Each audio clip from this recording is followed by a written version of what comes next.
बच्चों आइए प्रश्न को देखते हैं। प्रश्न दिया गया हमें x के सापेक्ष अवकलन गुणांक ज्ञात कीजिए। हमें दे रखा है x की घात 2 sin x बटे में 1 माइनस में x।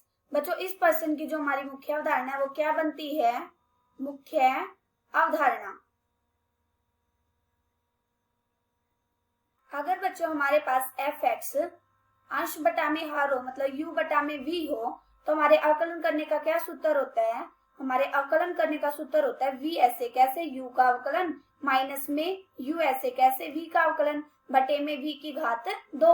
और अगर हमारे पास fx u गुणा में v हो तो हमारे अवकलन करने का क्या सूत्र होता है? हमारे अवकलन करने का सूत्र होता है u ऐसे कैसे v का अवकलन प्लस में v ऐसे कैसे u का अवकलन। और अगर हमारे पास fx बराबर हो x की घात n के तो हमारे अवकलन करने का क्या सूत्र होता है? जब हम इसका अवकलन करते हैं जितनी इसकी घात होती है वो तो आगे आ जाती है और इसकी एक घात कम हो जाती है, मतलब n माइनस में 1 हो जाता है। और अगर हमारे पास fx बराबर होता है sin x के तो जब हम इसका अवकलन करते हैं तो इसका हमारा क्या सूत्र है? sin x होता है तो क्या बन जाता है वो cos x। और अगर हम cos x का करते हैं तो वो हमारा अवकलन करते हैं तो क्या हो जाता है? माइनस के sin x हो जाता है। अब हम क्या करेंगे? इन चारों की मदद से इस प्रश्न को हल करेंगे। तो सबसे पहले हम ये देखो, हमें fx बराबर क्या दे रखा है? हमें fx बराबर दे रखा है x की घात 2 sin x बटे में 1 माइनस में x दे रखा है। इसका ये हमें u बटा में v दे रखा है ना। हम जानते हैं कि u बटा में v जब हम करते हैं उसका हमारा अवकलन करने का क्या सूत्र होता है? वो होता है हमारा, अगर हम अवकलन करते हैं तो हमारा सूत्र होता है v तो ऐसे कैसे, इसका मतलब 1 माइनस में x तो ऐसे कैसे। अब हम अवकलन करेंगे u का, u हमारा कितना x की घात 2 sin x फिर माइनस u ऐसे कैसे, इसका मतलब x की घात 2 sin x तो ऐसे कैसे। अब हम अवकलन करेंगे v का, v हमारा कितना 1 माइनस में x बटे में v की घात 2, v हमारा कितना 1 माइनस में x और इस पूरे की घात 2 हो जाएगा।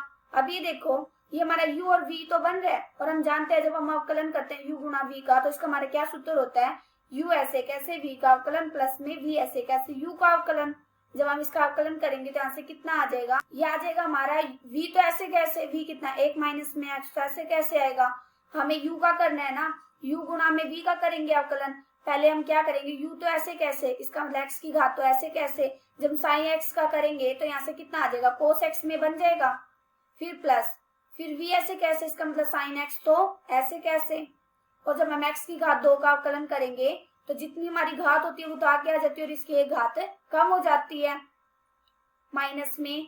फिर हमारे क्या u ऐसे कैसे, इसका मतलब x की घात 2 और sin x तो ऐसे कैसे। और जब हम अवकलन करेंगे 1 माइनस x का तो यहाँ से कितना आ जाएगा? ये तो 0 हो जाएगा। एक तो 0 माइनस में x का करेंगे कितना आ जाएगा, मतलब जितनी इसकी घात होती है वो तो आगे आ जाती है। इसका मतलब एक तो आगे आ जाएगा गुणा में x की घात 1 माइनस 1 हो जाएगा। और हम जानते हैं कि x की घात अगर 0 होती है वो क्या हो जाती है? 1 हो जाती है। यहाँ पे कितना आ जाएगा हमारा? माइनस का 1,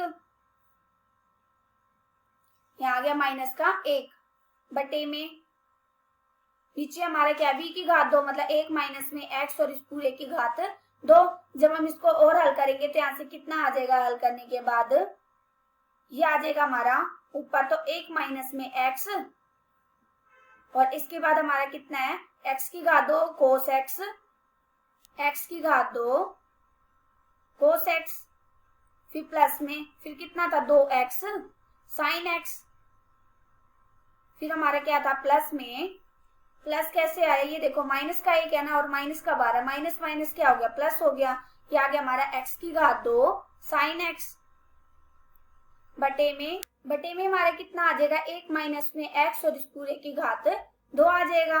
ये हमारा क्या आ गया? उत्तर। आशा करती हूँ कि बच्चों आप सबको समझ आया होगा। धन्यवाद।